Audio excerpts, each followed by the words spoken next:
Hello दोस्तों, this is Manish and you are watching elite Manish sir की classes. Friends, today we will discuss essay and its types. पहले इनसे related points को जानेंगे और फिर उन पॉइंट्स की सहायता से एसे और उसके टाइप्स, फॉर्मल और इनफॉर्मल एसेस पर बने शॉर्ट नोट को डिस्कस करेंगे दोस्तों. So here begins our today's class. The word essay means an attempt or effort, अर्थात एक प्रयास. But in modern English, essay is a short literary composition on a particular theme or subject. Doctor Samuel Johnson ने essay को loose sally of the mind कहकर बुलाया है दोस्तों. उनके अनुसार एसे रेगुलर और ऑर्डरली कंपोजिशन ना होकर irregular indigested piece of writing होता है. अब एसे के ओरिजिन की बात कर लेते हैं. एसेज सबसे पहले फ्रांस में फ्रेंच फिलोसोफर मॉन्टेन द्वारा लिखे गए थे दोस्तों. उनके लिखे एसेज 1588 में पब्लिश हुए थे और वो अपने एसेज के लिए कहा करते थे, I myself am the subject of my essays. English literature में सबसे पहले एसेज लिखने का श्रेय सर फ्रांसिस बेकन को जाता है. इसीलिए तो सर फ्रांसिस बेकन को फादर ऑफ इंग्लिश एसेज के नाम से पुकारा जाता है दोस्तों. बेकन के एसेज 3 एडिशंस में पब्लिश हुए थे. 1597 वाले एडिशन में 10 एसेज थे, 1612 में 38 और 1625 वाले एडिशन में 58 एसेज आए थे दोस्तों. बेकन ने अपने एसेज को डिस्पर्स्ड मेडिटेशंस कहकर बुलाया है. अब एसेज के टाइप्स की बात करेंगे. There are 2 types of essays. Number 1 informal essay, number 2 formal essay. Informal essay को पर्सनल एसे के नाम से भी जाना जाता है दोस्तों, क्योंकि इन एसेज के माध्यम से राइटर्स अपनी खुद की लाइकिंग्स, डिसलाइकिंग्स, मोटिव्स, डिजायर्स और इंटेंशंस को प्रकट करते हैं. इनफॉर्मल एसे लिखते समय राइटर कॉन्वर्जेशनल टोन का, अर्थात रीडर से बातचीत करने के लहजे का प्रयोग करते हैं.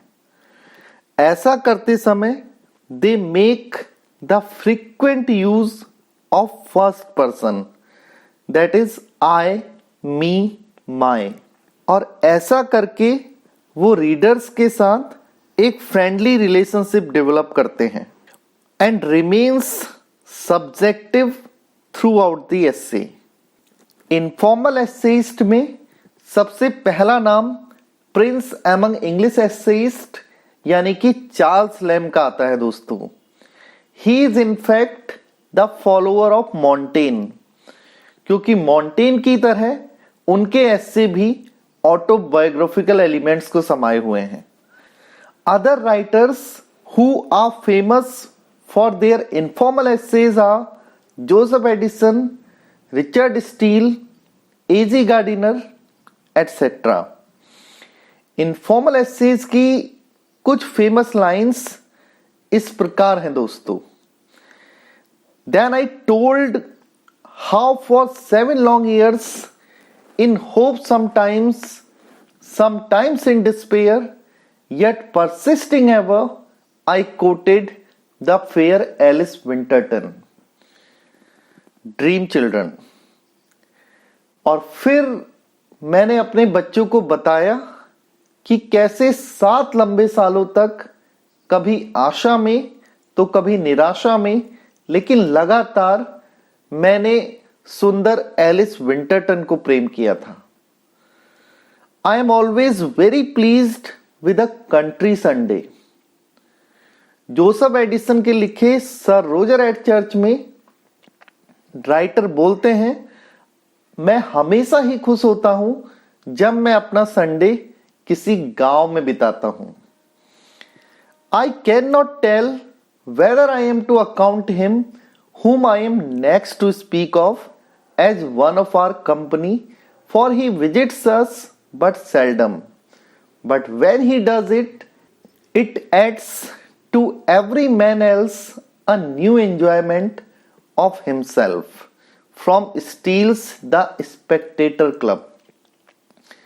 स्टील स्पेक्टेटर क्लब के लास्ट व्यक्ति यानी कि क्लर्जीमैन के बारे में बताते समय बोलते हैं, मुझे नहीं पता कि अपनी कंपनी में इस व्यक्ति को मेंशन करूं या ना करूं, क्योंकि वो कभी कभार ही हमारे साथ आता था, लेकिन जब भी आता था हम सबको नया आनंद देकर जाता था.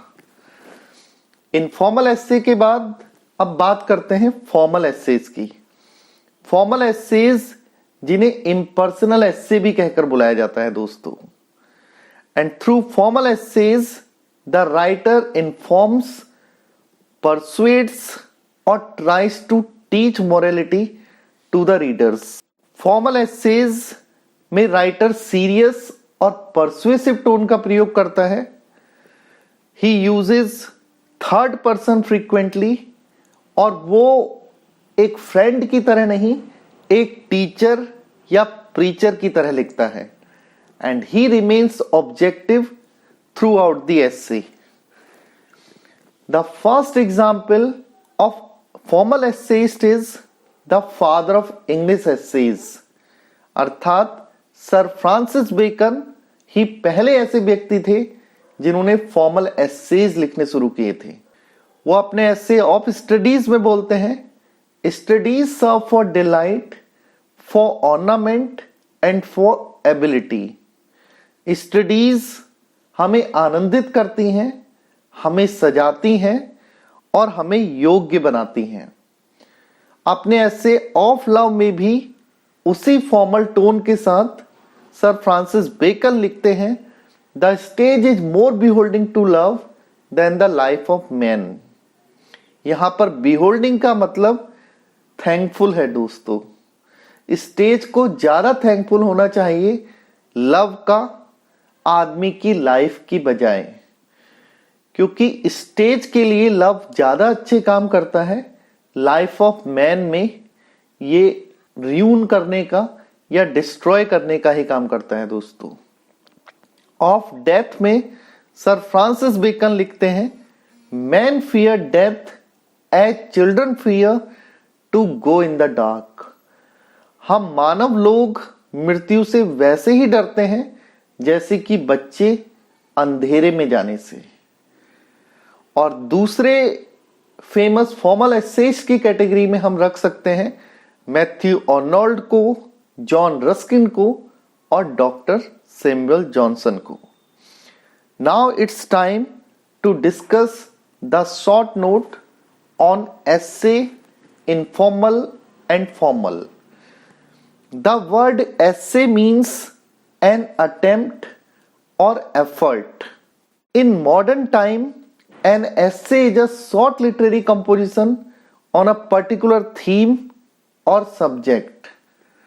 Dr. Samuel Johnson has defined essay in the following words.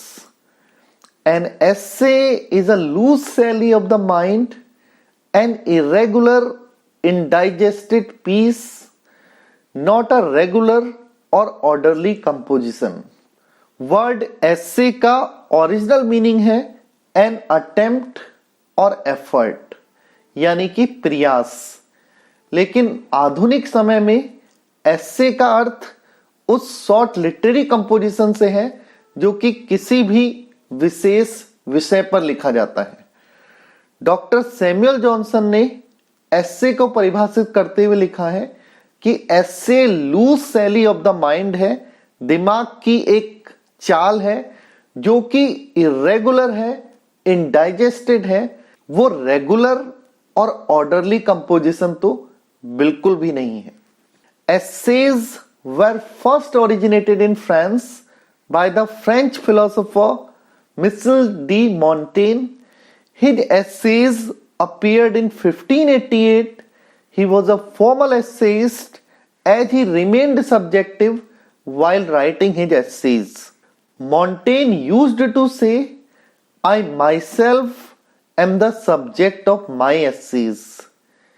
In England, it was Sir Francis Bacon who started writing essays, but unlike Montaigne, he was quite formal and objective while writing his essays. Bacon calls his essays dispersed meditations. His essays were published in 3 editions, 1597, 1612 and 1625. Essays की शुरुआत सबसे पहले France में French दार्शनिक मॉन्टेन द्वारा की गई थी दोस्तों, और उनका एसेज का कलेक्शन 1588 में पब्लिश हुआ था। वो एक इनफॉर्मल एसेइस्ट थे, क्योंकि अपनी एसेज की राइटिंग में वो सब्जेक्टिव बने रहते थे, सिर्फ अपने बारे में ही लिखते थे। और मॉन्टेन कहा करते थे, I myself am the subject of my essays, अर्थात मैं अपने निबंधों का विषय खुद हूं।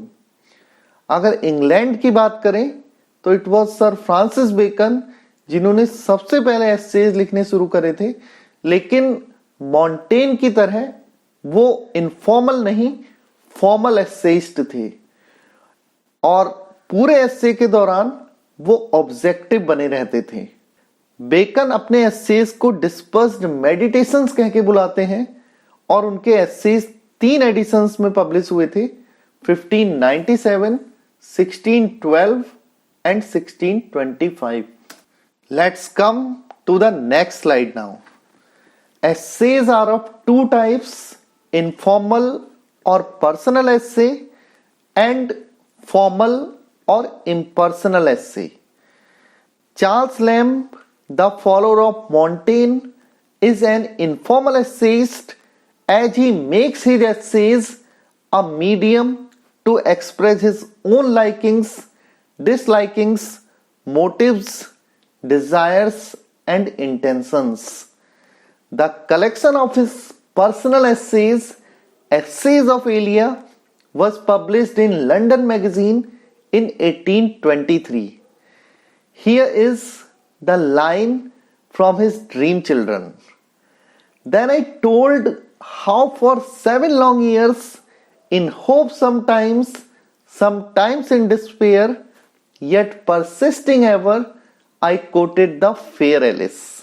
निबंध 2 प्रकार के होते हैं दोस्तों, अनौपचारिक निबंध जिन्हें कि पर्सनल एसे भी बोला जाता है, और औपचारिक निबंध जिन्हें इम्पर्सनल एसे के नाम से भी जाना जाता है। चार्ल्स लैम्ब मॉन्टेन के ही फॉलोअर थे, क्योंकि चार्ल्स लैम्ब ने अपने एसेज में अपनी खुद की बातें ही लिखी हैं, और उनका पर्सनल एसेज का ये कलेक्शन, जिसको एसेज ऑफ एलिया का नाम दिया गया था क्योंकि एलिया उनका पेन नेम था दोस्तों, got published in London magazine in 1823। और ड्रीम चिल्ड्रन से ली गई इस लाइन में चार्ल्स लैम्ब अपने ड्रीम चिल्ड्रन एलिस और जॉन को बताते हैं कि कैसे 7 लंबे सालों तक उन्होंने एलिस विंटरटन को प्रेम किया था। Informal essays are subjective and conversational in tone. The writer makes the frequent use of first person. He writes his essay considering himself the friend of the reader. The other informal essayists are Joseph Addison, Richard Steele, A.Z. Gardiner, Robert Land, etc. Informal essays यानी कि अनौपचारिक निबंध subjective होते हैं, उनमें writer अपने बारे में लिखता है और उसकी टोन कॉन्वर्जेशनल होती है, मतलब बातचीत के लहजे में लिखा जाता है। राइटर ऐसा करते समय फर्स्ट पर्सन यानी कि आई मी माई का बार बार प्रयोग करता है और अपने एसेज को लिखते समय वो अपने आप को रीडर का टीचर या प्रीचर ना मानकर रीडर का फ्रेंड मानता है।